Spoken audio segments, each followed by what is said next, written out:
definite need of some sort of an educational program for everyone concerned. The towboat wheelhouse people should become aware that the recreational boater has a right to have his fun out on the river. The recreational boater, on the other hand, should know that the commercial towboats have a right out there, and we must get the commodity to its from its point of origin to its destination in the most economical manner, which we feel is by carrying the bulk commodities on the inland waterways.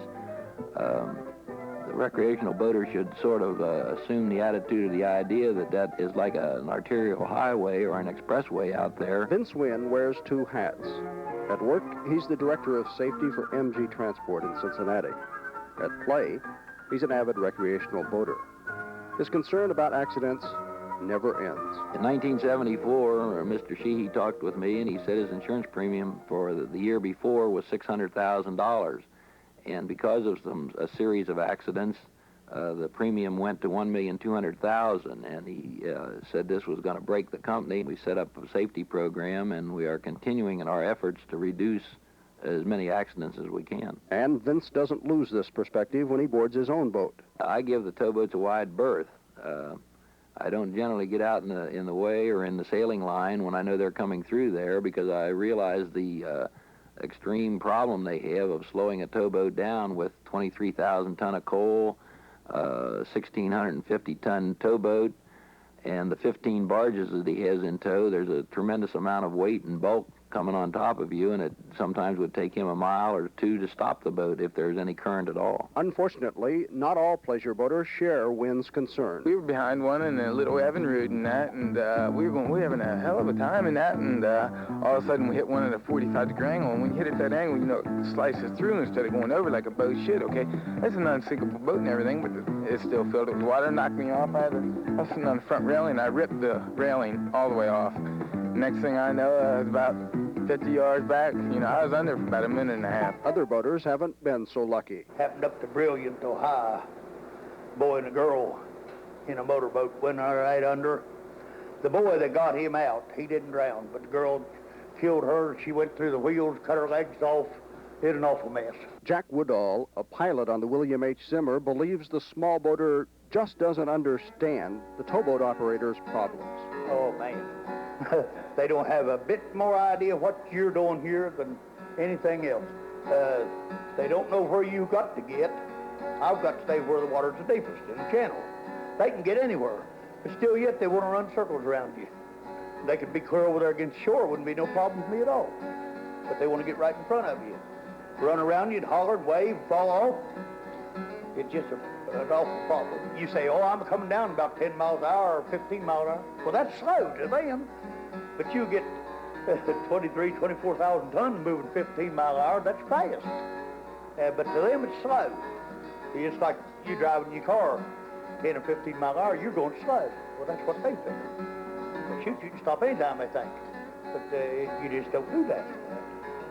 No way. To Woodall, water skiers are a special worry. Well, he just now went across in front of my toe, less than a toe length from me, and if he'd fall off, which they do there, he just now fell. But he did get across. If he'd have fell in front of me, nothing I could have done. If I'd have stopped him back full astern, I still couldn't have killed my headway out. The man in the wheelhouse, the man running this boat, is not only responsible for that tow out there, but he's responsible for this boat and 12 people on it. And it wouldn't take long. If you tear the bottom out of one of these boats, they go down in a hurry. And he's got to weigh the consequences of getting this thing out of the channel and running aground and maybe tearing the tow up, or sinking the boat and killing the 12 people on the boat, too.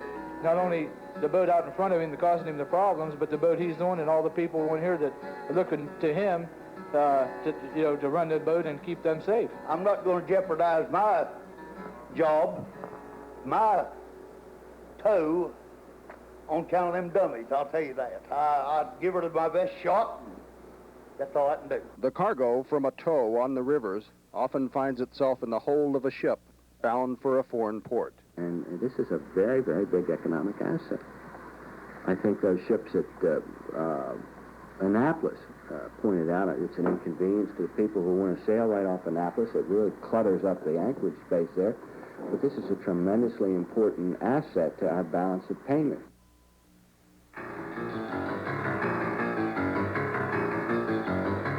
But even though the bay is wider than the river, the channel is narrow, and the problems are the same. It was a summer afternoon, clear visibility. We were southbound at Annapolis. A sailboat approached crossing the bow and decided he didn't have sufficient clearance, came about and sailed away, which was a good move. As soon as the tug had cleared him, then he came about again and proceeded across the bay, sailing right square into the side of the barge, and scratched the side of his hull with no major damage.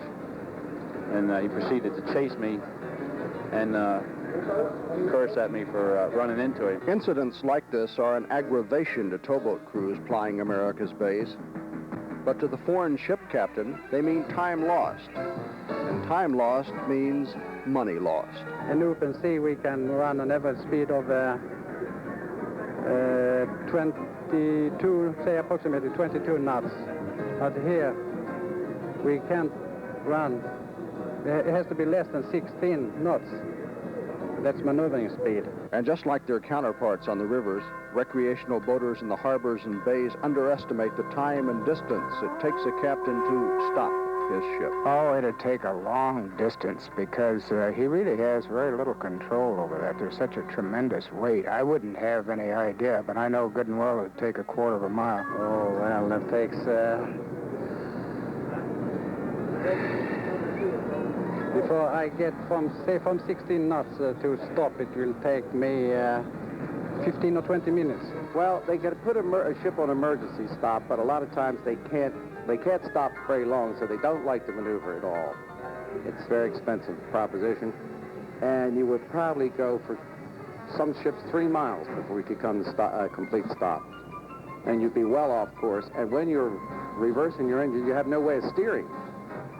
So to stop, it would be, you couldn't even predict where you'd be when you stopped. Roger Donegan, a veteran pilot on the Chesapeake, says the recreational boater also often underestimates the speed and the size of his ship. It's dangerous. The ships move much faster. Most people think their small boats fast. The ships are faster. They can almost count on that. But they don't look like it. They just grow and come upon you before you know it. If they see us off at a distance, they don't realize how fast we're coming. And these ships, some 18, 19, and 20 knots, they come upon them pretty fast. They go from a speck to they're on top of you. So if you see a ship, keep clear of it. Get out of the way and keep an eye on it. At times, Donegan doesn't believe what he sees. Off Sparrows Point today, for instance, they were using a black channel buoy to turn on for their race. And so they all have to come into the channel and turn to go back out of the channel, which wasn't bad today, but if there'd been a lot of traffic, other ships coming the other way, then they would still race and try and turn on that buoy and make the channel that much smaller. I just don't understand why they have to use markers like that. The navigational aid for a turning buoy, for a racing buoy, doesn't make much sense. Often, he feels helpless. Well, we're almost helpless in that the ship can't stop. With the speeds of ships today, it takes several miles for them to really come to a complete stop. If they back, they fall off course. They won't be going straight. So the only thing you can do is it's up to the boat to really stay out of the way. They have a better chance of getting out of our way than we have of getting out of theirs. Also, we have to stay in the deep water channels. And though a sailboat looks up or a small boat looks up and looks like we can go anywhere in the bay, we're at a track. And they aren't. They can go right up to the beach. Each and every trip is a close encounter of a dangerous kind. We have 80 men working on this bay, and practically every day, every pilot that's involved has a story to tell of an encounter with a small pleasure boat and how close or how dangerous it could have been or was. And it makes no sense to have that many stories coming when with a little caution everyone could be quite safe.